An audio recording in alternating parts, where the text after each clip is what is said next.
Hello, welcome back to my channel. Today I'll be looking at the Canon Powershot A70, an old point and shoot 3.2 megapixel camera.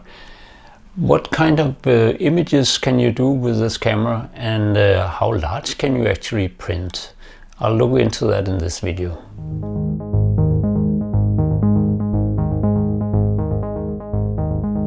Short time ago I bought a box of point and shoot cameras, and this Canon Powershot A70 was one of them. There's a lot of other digital cameras, and there's some APS cameras, APS film cameras that I also want to shoot. But that will be for later videos. This time it's about the A70, a 3.2 megapixel camera, which is not quite much. But let's see what else was in the box. So this is the box, and these are all the cameras that doesn't work.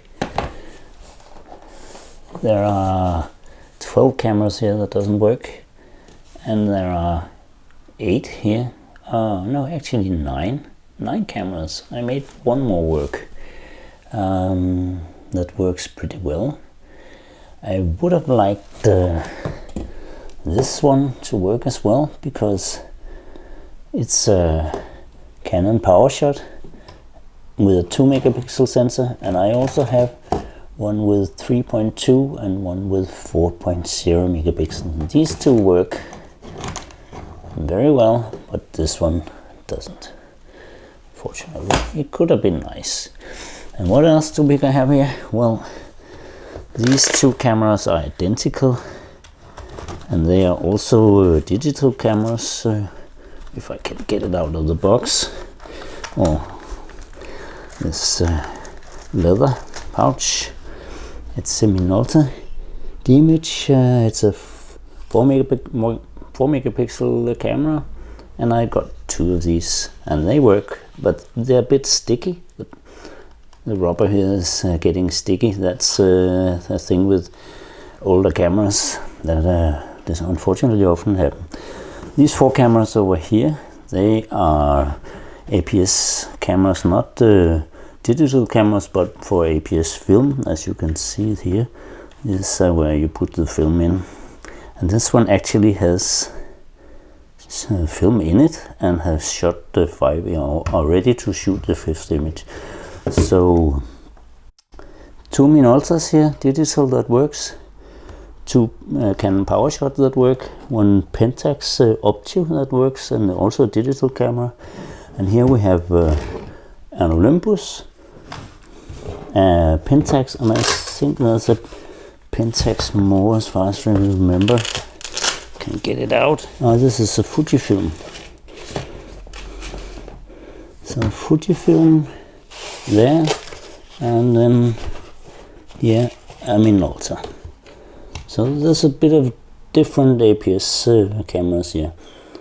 I can use these as well, though I don't know where to get them developed anymore, but I can do it myself. I found a way to do it. It's a bit harder when you have to scan them afterwards, because I can't get the film back into the canister, the APS canister. So I have to scan them sort of manually. Otherwise, if I could get them into the canister, I could scan them automatically on my Canon FS 4000 scanner. But here, no problem. These digital cameras work, and I'll do reviews of each of them as well as the APS cameras. I would have liked, very much liked, this one to work. It's a Nikon Coolpix 810, and it's a 16 megapixel camera. And it's very small and very handy, and I know the image qualities from it should be pretty good, but unfortunately I haven't made it work. So these were the cameras. If you follow my channel, you know that I'm always looking for small old cameras with CCD sensors that I like the output of. I like these cameras a lot also because usually these old cameras doesn't have very many functions, but that also means that they typically operate very fast, and that's also a good thing. And they are small. This is very pocketable, And another thing that I like a lot about it is that it runs on 4 AA batteries. Some run even on 2 AA batteries, and that's even nicer because then the camera gets lighter and smaller. But this one operates on 4, and that's also good because it can operate on rechargeable batteries, so it's very cheap to use it. It doesn't use a lot of power.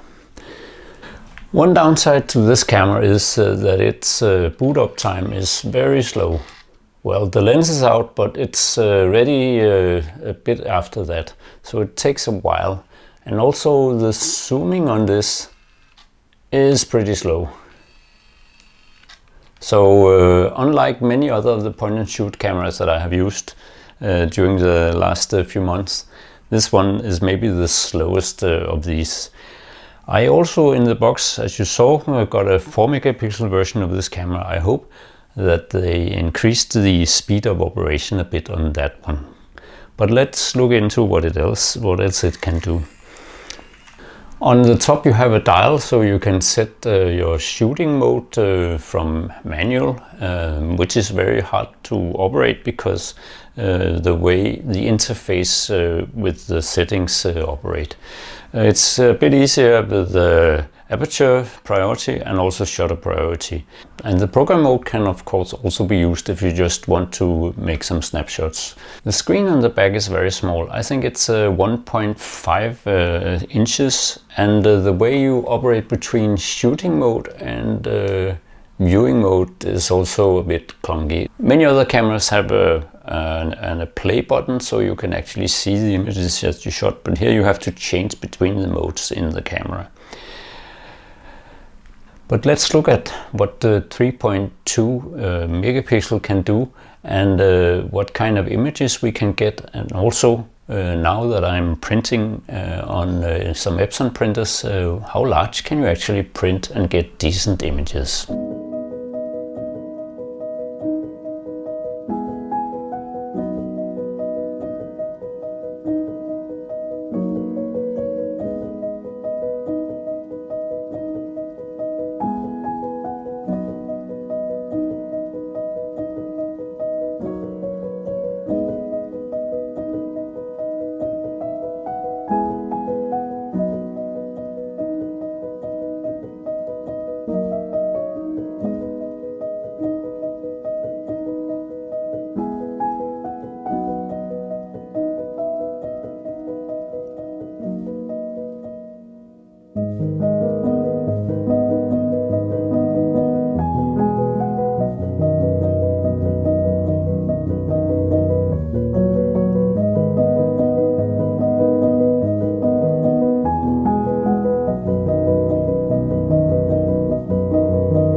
I'm printing from Epson Print Layout, which is the best program in my opinion to use for my Epson ET8550 printer.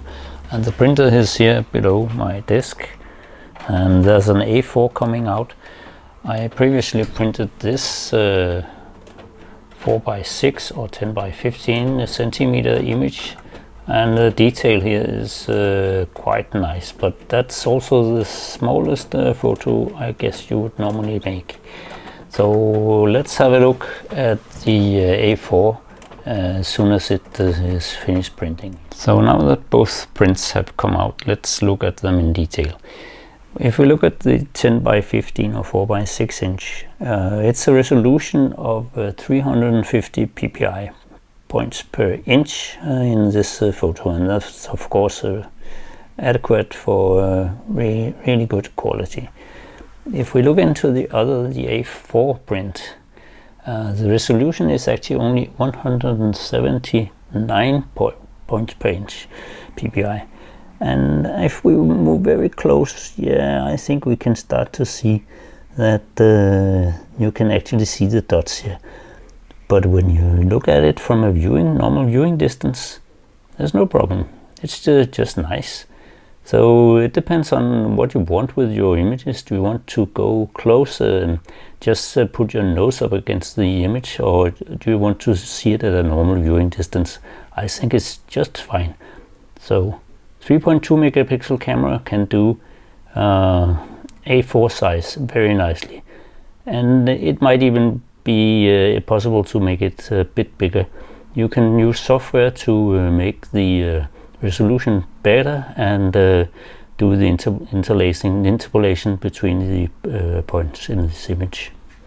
So I hope you liked this small review of the Canon Powershot A70.